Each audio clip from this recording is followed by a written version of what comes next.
Hello అందరికీ. ఇవాళ బ్రెడ్తో నేను ఒక స్పెషల్ స్వీట్ చేశాను, చూతుర్రండి.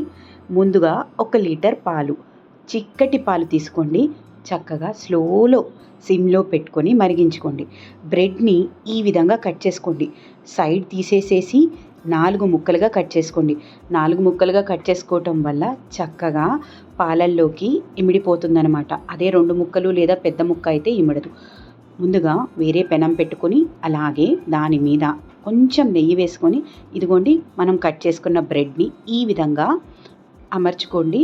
ఇవి చక్కగా గోల్డెన్ బ్రౌన్ కలర్, మన రస్కులు ఉంటాయి కదా, అలా వేగాలన్నమాట. ఇదిగోండి ఈ విధంగా వేగాలి. చక్కగా వేపినవన్నీ వేరే గిన్నెలోకి తీసుకొని పక్కన పెట్టుకోండి. అలాగే కస్టర్డ్ పౌడర్ అన్ని మాల్స్లో, సూపర్ మార్కెట్స్లో అవైలబుల్ ఉంటుందండి.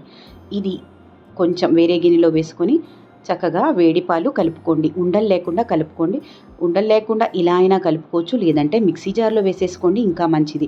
ఒక 1/2 కేజీ షుగర్, అలాగే కొంచెం మిల్క్ మేడ్, అలాగే వెనిలా ఎసెన్స్ అండి. ఒక 2 డ్రాప్స్ సరిపోతాయి, ఎక్కువద్దు.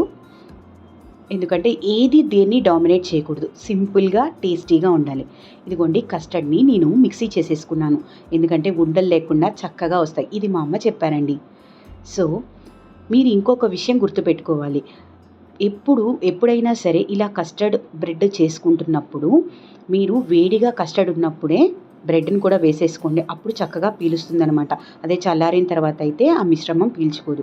అలాగే నేను దానిమ్మ గింజలు, ఒక చక్కెరకేళి ఉంటే అది, అలాగే బాదం పప్పు, ఇంకా కిస్మిస్ వేసుకున్నాను. మీకు ఇంట్రెస్ట్ ఉంటే వేరే ఏమన్నా వేసుకోండి. ముందుగా ఒక లైక్ ఇవ్వండి. చూసారు కదండి, సింపుల్ అండ్ ఈజీగా చక్కటి స్వీట్ తయారు చేసేసుకున్నాం కదా.